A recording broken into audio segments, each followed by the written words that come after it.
The title of the show is Forbidden, and I think that it encompasses topics that we don't feel comfortable with in Australia. So the work touches on things like frontier violence, historical issues that talk about attitudes towards Aboriginal women and their sexuality. The work touches on exchanges of land for objects, functional objects like the land deal that's in the show. The show touches on the legislation that was in Queensland in 1897 called the Protection of Aboriginals and the Restriction of the Sale of Opium Act. So it goes into territory that is complex and a little bit tricky, and people don't feel very comfortable talking about race relations in Australia. So that's why it's got that title, Forbidden. It's a little bit catchy and intriguing, and then once you start to unravel some of the meaning behind the work, you start to understand there's a deeper layer of meaning encompassed in different bodies of work in this show.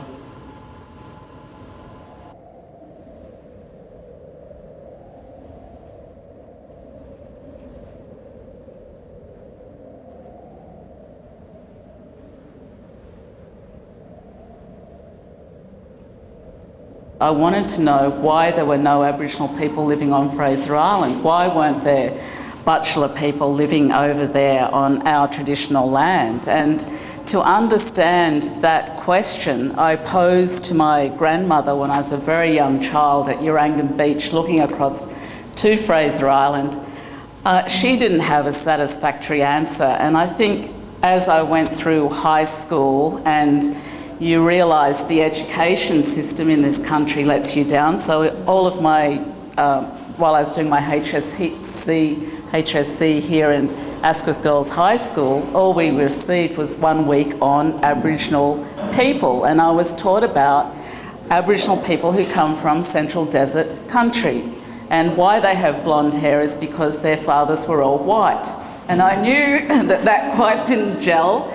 And so you have these questions, and then I went on to tertiary education, 3 different degrees here in Sydney over 6 years, and those educators at art school were naive about Aboriginal art. They didn't have much of an understanding, and at Sydney College of the Arts they went on a little bit of a recce up to Bathurst Island for a week, and so they came back knowing everything about Aborigines and art in the Northern Territory.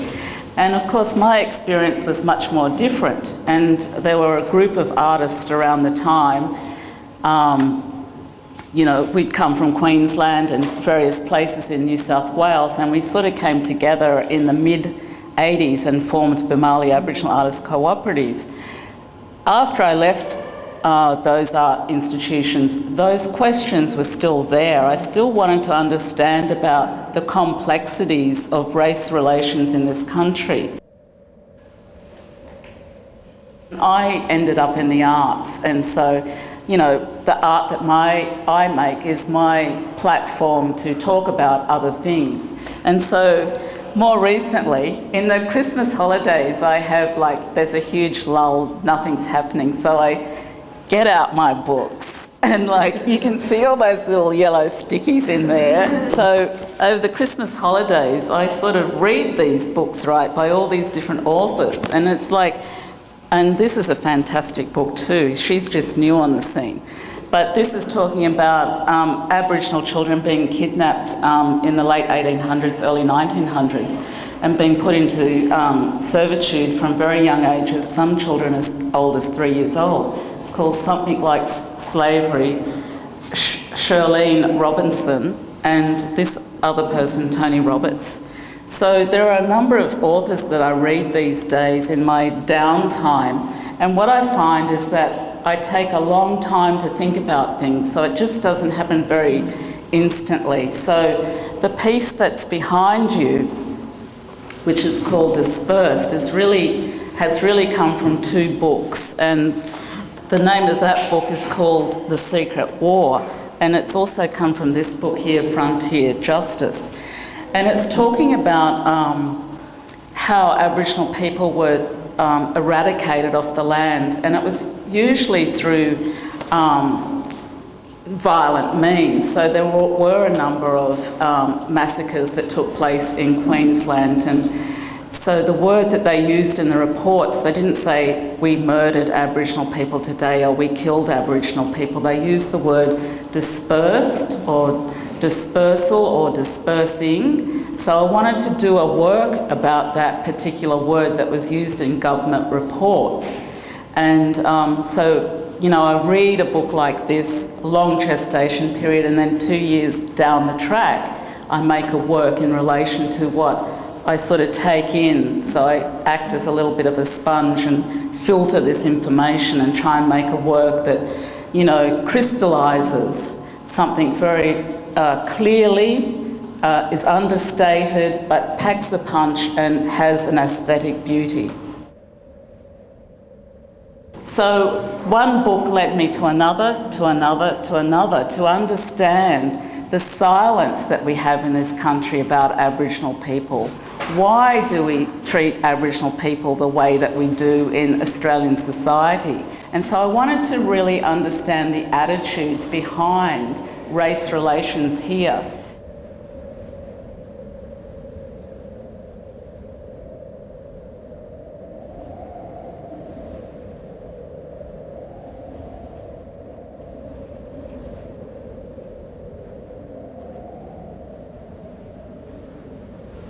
Bachelor Woman really was about looking at one historical photograph that was taken in 1899, and it was a striking pose, and her physique was very striking as well. So I wanted to reenact that particular historical photograph where my eye is averted from the camera, the gaze is looking off in the distance, and she's a strong woman looking away from the camera. So the second take on that particular image was the next body of work, or the next photographic series, Native Blood, and I think I got a little bit more game there, and so I donned on the skirt, and you can see some black leggings and platform shoes. And I think for me it's like you've got to spice it up a bit. You have to have a little bit of humour and a play on Aboriginal contemporary society, so, and have fun with the work that you're doing. So I do like to explore ways of having this sort of jarring edge to the photographic series that I do sometimes.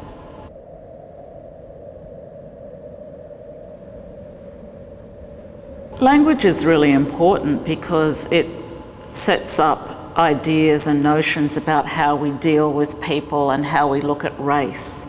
So the two photographic pieces titled Signpost 1 and Signpost 2 really are a little way of looking into a snapshot of one weekend on Fraser Island, and both works are very different, but they're in roughly the same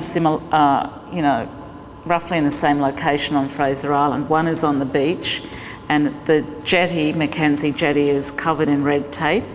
Really, it's a metaphor talking about the native title process and how Aboriginal people have been locked up in this legal system where the process is totally out of their hands, and it involves a legality that it binds them. And so, you know, the expression red tape is quite often used in bureaucracy. So this process is really bogged down in a lot of bureaucracy and a legal format of looking at Aboriginal people's rights to their land as custodians today. So they go through this native title process, but it's very fraught with, the legal system. Then the other work, White Trash, really is talking about an underclass that is prevalent in a lot of Queensland town. So when I visit Hervey Bay or Bundaberg or further up the coast, I'm aware that there is a uneducated Australian population who probably don't engage intellectually in the cultural landscape very much.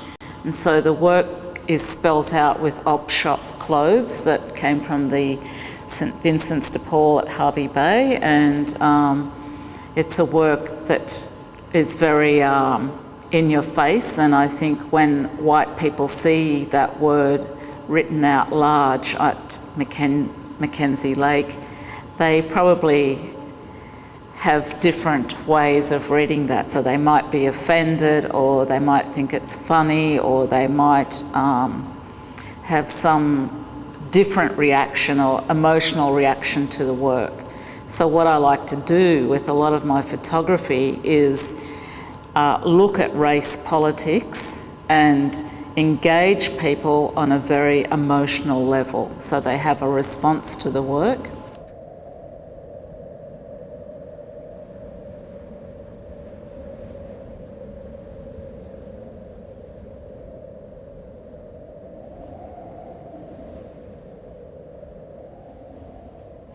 There are 7 objects that make up land deals. Some are functional and some are not so functional. Flower forms the huge spiral, and then there's a grey blanket. Looking glasses, which is the mirrors. Tomahawks, knives, scissors and beads. Those were a transaction between the local Wurundjeri people from where the city of Melbourne now is, and the early colonialist who was exchanging those objects for a parcel of land, which was John Batman. So he acquired 600,000 acres of land. I just thought, wouldn't it be great to lay this out and see the physicality of what these things were. So I did have a little bit of artistic license, particularly with the flower, because it wouldn't have been delivered in a spiral. So I got to play a little bit.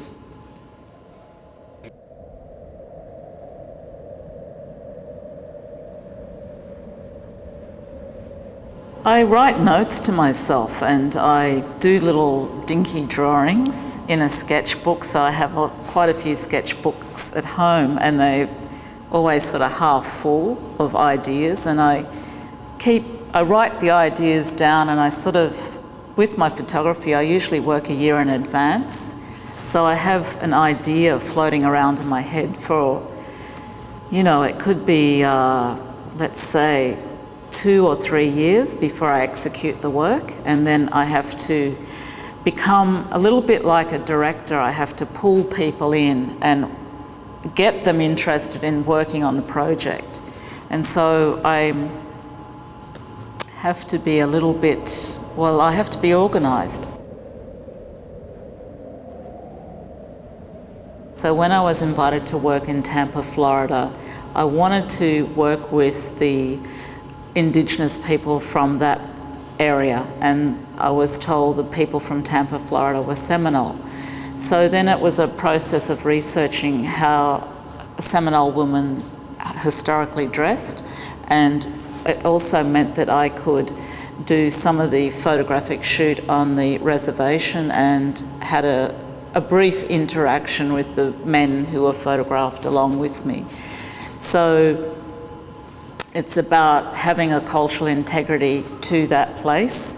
And then, as I explained earlier, the work really is about layering up. So there's a lot of meaning with the way that I do things. So the corn that's used is really a reference to the use of corn in Native American culture, where it was a staple in the diet.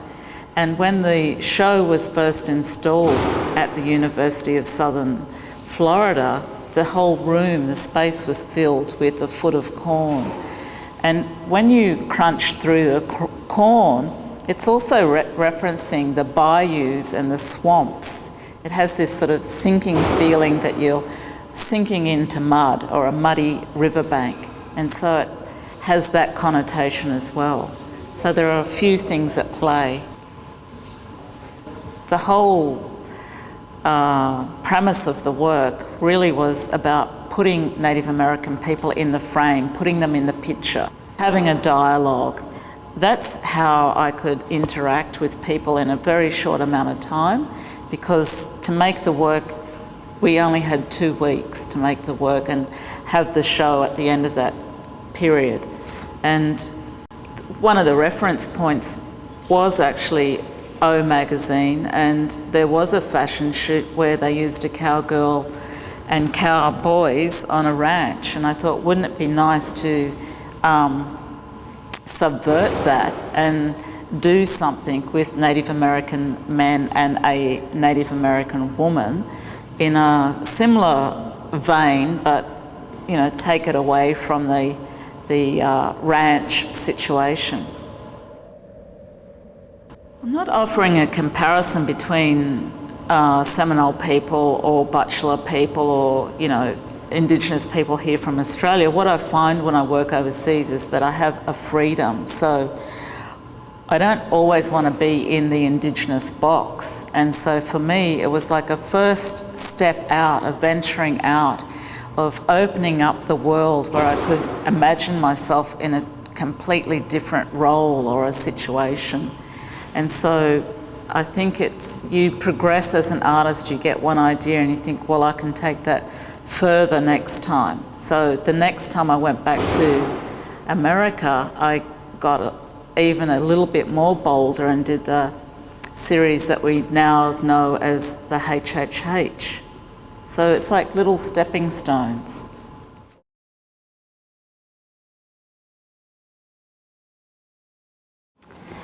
In 2004, I had a small residency in Queens, New York for 5 months, and over a 4-month period I got to make a new body of work, and it was based on an image I saw when I was flying across to New York. I stopped off in Japan and bought a bulletin, and there was a review about a show called Only Skin Deep, and it showed a woman behind a Ku Klux Klan hood with the white robe. And that struck me really hard, because I started to understand that not only were men a part of that race hate group, but also women were involved. And for me, that also triggered the idea that, okay, if you've got women involved in this, that means that children are being indoctrinated from a very early age. And so when I landed in the States, in New York, I thought about the idea of working with the African American community. And luckily I had some expat Australians who assisted on the project with putting me in contact with people from the African American community. And I knew that some things crystallised very quickly for me. So I don't know, I have this great imagination where I can just think things in my head. And so the first thing that came into my head was the black hoods and a black cloth. And then the next thing that came to me was honky haters, and I knew I needed another H word in there, so it had to be hedonistic honky haters, so a play on the KKK. So basically I was inverting the common symbols that we already identify with the Ku Klux Klan. And that was very easy to do once you started to play with some of that. And then I knew I wanted to use African cloth, and so all the cloth and the hoods is bought from an African import-export shop in Harlem. The hardest thing to do was make the choices about which actual fabric, because there were hundreds of them, and I only had to choose 7. And the models in the photographs,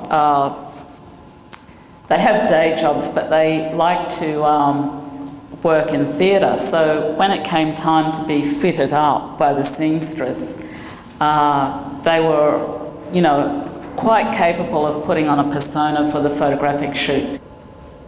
So we met on the day, and they were quite fine about the work. They came and saw the show when it had a little viewing in New York, brought the work back to Australia, and it's had quite different responses. And I understand that the work plays on people's emotions. It's meant to play on your emotions. And so it can be quite confronting for some people. Other people see the humour in it. And there's probably a mix of responses in between those two.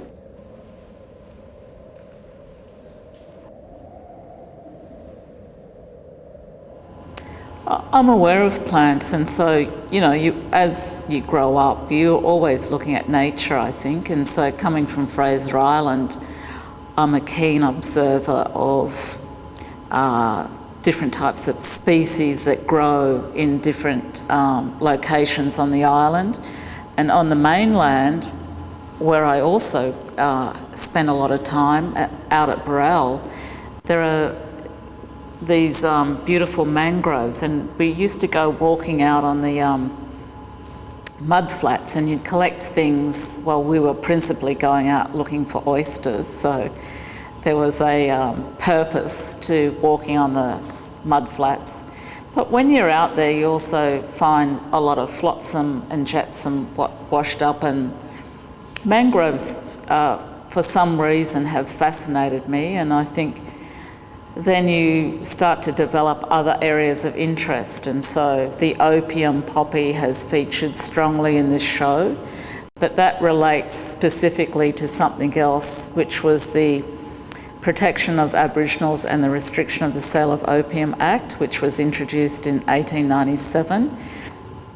That particular act was very detrimental to Aboriginal people because there were 32 sections to the Act, and it brought in laws that govern people's lives. And so it was the first time where people are being told how to live their lives, and they're being told how to live their lives by the state government. So a part of that process, one of the facets of that Act was that they were told who they could and couldn't marry. They were told where they could live. They were put into missions that were either run by the state or missions that were run by a religious denomination. So it really impacted on people's movement, people's process to make their own decisions for their own families. And so it started to quarantine people and break down the laws that governed their society previously. And so that act has led me in a whole new area of research where I've looked at opium poppies and filmed them, and also made etchings about them, done sculptures about them. And so one thing leads to something else, and it just triggers your fascination for another plant species, I guess. The Bliss DVD was filmed in Tasmania because that's where they actually grow opium poppies, and I wanted to be authentic. I didn't want just any old poppies in someone's garden. I wanted the work to really contain that particular opiate that's, you know, that people get high on. And so it's very trance-like when you're watching the DVD. So you're caught in this beautiful pink sway that's sort of like this, and then you start to see the overlay of the quotes that come up at the bottom, and then you start to realise there's a bigger picture going on here. It's not just about poppies swaying in the breeze.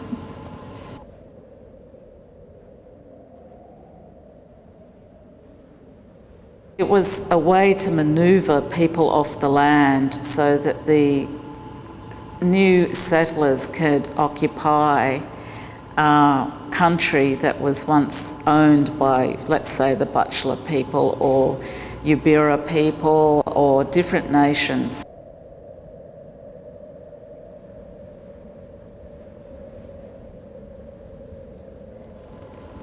people were still taking opium after the Act was introduced. Permits were still being issued by the state government well into like 1904, 1905. You can see on the records that licences were being given to white Australians and Chinese Queenslanders.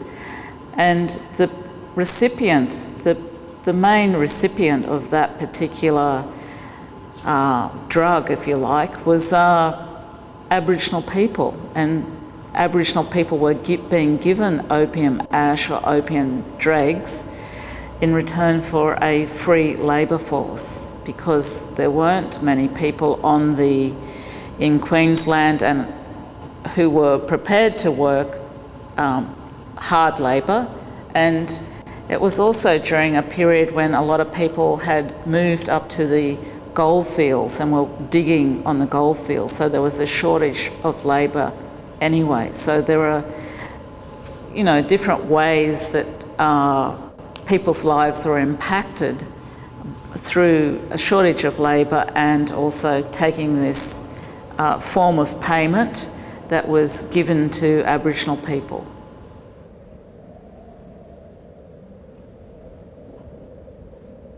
You have disease that's introduced, like venereal disease.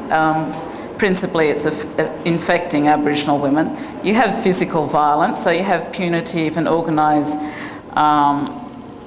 state-funded massacres that are happening. Then you have starvation because people are being forced off their land. Christianity is introduced, so that disrupts like a traditional language, ceremony and religious belief system. Then you have opium addiction introduced, like opium, to people for indentured labour force. Then you have kidnapping of Aboriginal children that's also running concurrently to all of this. And then you have new state laws that are imposed and acted upon a race of people. And so it's just not one thing that happens. You have a wave of new systems that are coming into place. And Aboriginal bachelor people, while this is all taking place, has put up a 20-year resistance to the local townfolk of Maryborough. And so someone like Raymond Evans talks about that in writing about race, fighting words. But that's never talked about in this country, the strong nation after nation after nation.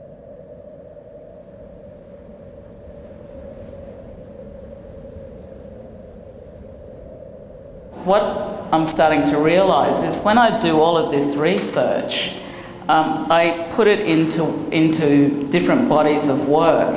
And so really what I'm trying to do is reach out to you as an audience and pull you in and have a conversation with you. The problem is that none of you are aware of this history. Why don't you know about this stuff?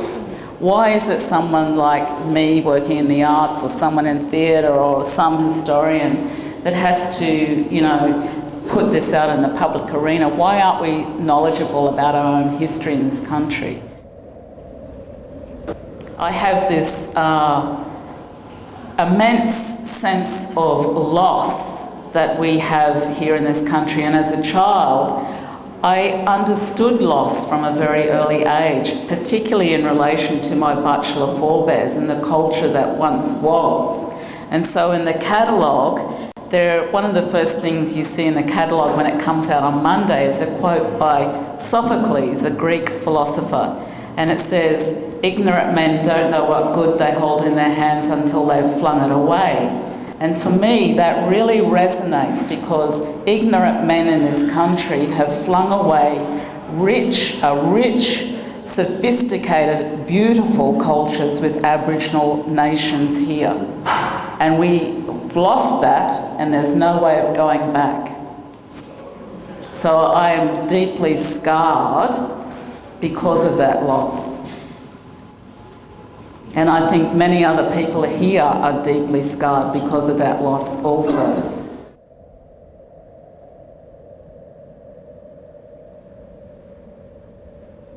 Nulla Forever was really a process of looking at different races here in Australia. Some races, like Chinese Australians, have been, let's say, in Queensland since 1848, so there's a long history.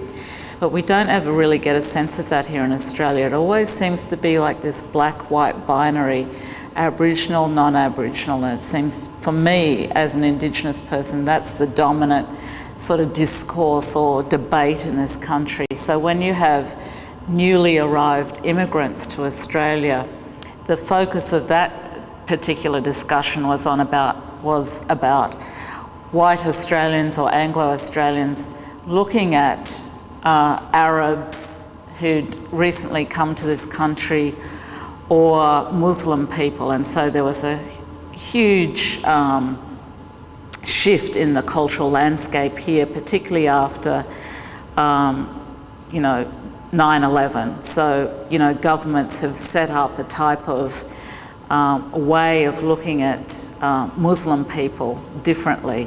And I think a lot of Australians bought into that level of suspicion that they may feel towards people who are Lebanese or from various Arab backgrounds. And so it was a process of trying to unravel what took place at Cronulla Beach. And so that particular episode, I think, happened in 2005. This work is very new for me. The photographic series, Nulla Forever, took place in 2009, so it's still very fresh. But, I'm trying to work with different groups of people in the series. So there's people acting out and play acting. Some of it, for me, is a little bit historical and some of it is contemporary.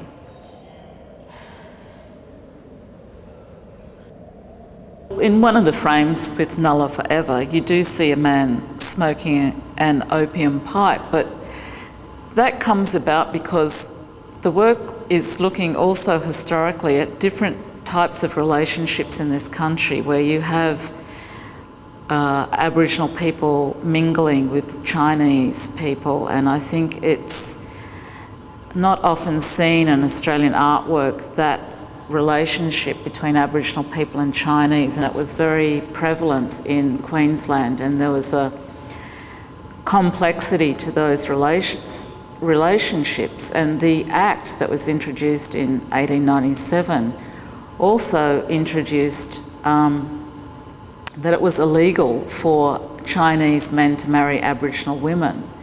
And so you have this social mechanism being set up, and it's a type of eugenics where people, particularly Aboriginal people in this country, are told who they can and can't marry. So it's a form of social experimentation. So you don't see that crossover very much in a visual way, and I wanted to articulate that in the Nulla Forever series, where we have Aboriginal people conversing with Chinese Australians. So that, for me, is very important.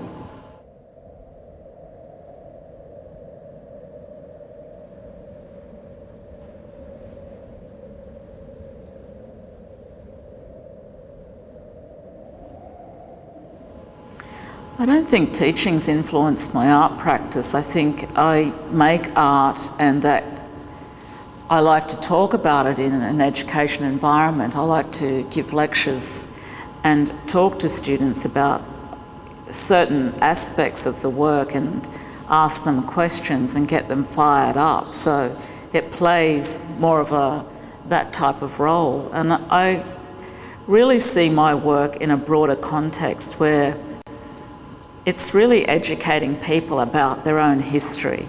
And so for me, if I can do that with one person or one student and they understand precisely what I'm talking about through this visual language, then I feel like I've accomplished a lot. And so it's just basically, I just see the work that I do as a footprint, and for my lifetime I can keep talking about aspects of colonial history that fascinate me and put that into the public arena. So something feeds into this area or thematic area and something feeds into that. And I don't know, it's just, that's it, that's all I know.